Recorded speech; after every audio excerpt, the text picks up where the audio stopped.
పైన ఉన్న చిత్రపటం చూస్తూ విషయాలను అర్థం చేసుకోండి. మనిషికి శారీరక ఆరోగ్యం మరియు మానసిక ఆరోగ్యం అనేవి రెండు ముఖ్యమైన విషయాలు.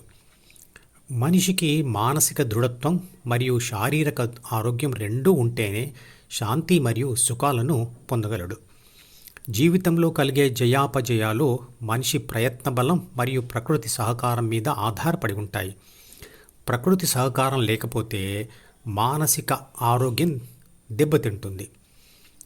దానితో శారీరక ఆరోగ్యం కూడా దెబ్బతింటుంది. మానసిక దృఢత్వం ధ్యానంతోనే సాధ్యం.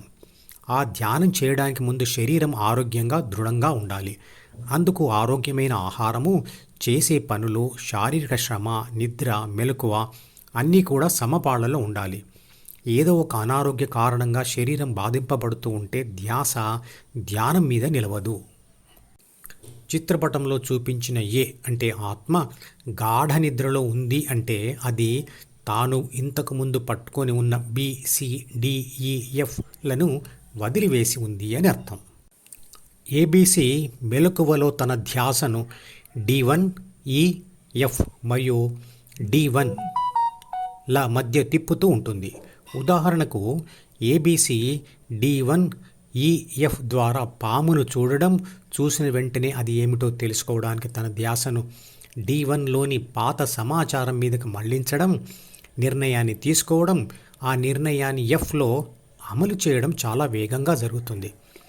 ABC గాఢ నిద్ర నుండి మెలకువలోకి వచ్చిన దారిలోనే మెలకువ నుండి స్వప్నం ద్వారా గాఢ నిద్రలోకి పోవడం జరుగుతుంది.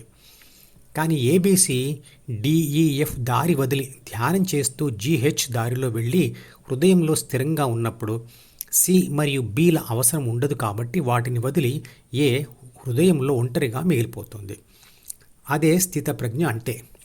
దీనినే ఆధ్యాత్మిక మెలకువ అంటారు. ఈ స్థితిలో మనిషి ప్రపంచంలో తిరుగుతూ ఉన్న ప్రపంచ విషయాలపై ధ్యాస పెట్టలేడు. వాటిని మనసులోకి తీసుకురానివ్వలేడు. ఇదే స్థితి మనసు ఇంకా ఏర్పడని పసిపాపలో తాత్కాలికంగా ఉంటుంది. ఆ శిశువు పెరుగుతూ ఉంటే ద్వితీయ మనసు కూడా పెరుగుతూ ఉంటుంది. స్థితప్రజ్ఞతో లాభం ఏమిటి? నేను స్విచ్ వేస్తే బల్బు వెలుగుతుంది మరియు స్విచ్ ఆఫ్ చేస్తే బల్బు ఆఫ్ అయిపోతుంది. అదేవిధంగా నేను విమర్శిస్తే ఎదుటివాడికి కోపం వస్తుంది మరియు నేను మెచ్చుకుంటే సంతోషం వస్తుంది అనుకోండి. అంటే ఆ వ్యక్తి కోపం నా చేతిలో బల్బు లాగా ఆన్ మరియు ఆఫ్ చేయబడుతుంది, అంటే కంట్రోల్ చేయబడుతుంది అని అర్థం. అది ఎవరికీ ఇష్టం ఉండదు.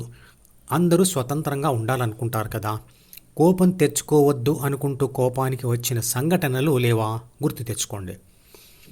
ప్రస్తుతం ప్రతి మనిషి యొక్క భావోద్వేగాలు చుట్టూ ఉన్న వాళ్ళ చేతిలో స్విచ్తో కంట్రోల్ చేయబడే బల్బులలాగే ఉన్నాయి. తమ ఇష్టంతో లేదా అయిష్టంతో నిమిత్తం లేకుండా ఎదుటివాడు చేసిన దాన్ని బట్టే వారిలో ప్రతిస్పందనలు అంటే భావోద్వేగాలు కలుగుతున్నాయి. ఇష్టం లేకున్నా అందరూ ఎందుకు ఆ విధంగా ఉంటున్నారు? అందుకు దీర్ఘకాలంగా అలవాటు కాబడి ఉన్న Dలో దాచబడి ఉన్న ప్రతిస్పందన సూచనలే కారణం. అవి B అంటే ప్రాథమిక మనసులో పుట్టుకతో వచ్చిన 3 బాధ్యతలు మరియు 6 గుణాల ప్రభావంతో ఏర్పడ్డాయి. గట్టిపడిన అలవాటు వల్ల Dని గుడ్డిగా అనుసరిస్తాడు మనిషి అంటే ABC. అందువల్ల ABC ఎదుటివాడికి ప్రతిస్పందన ఇచ్చే బల్బులా ప్రవర్తిస్తాడు. ఎప్పుడైతే ధ్యానంతో ABC D నుంచి విడిపోతుందో అప్పుడు ABC Aగా మిగిలిపోయి సమాజం చేతిలో బానిసగా ఉండకుండా స్వతంత్రంగా ఉంటుంది. అప్పటి నుండి ఉద్వేగాలకు లొంగకుండా శాశ్వత శాంతి ఆనందాలలో ఉంటుంది.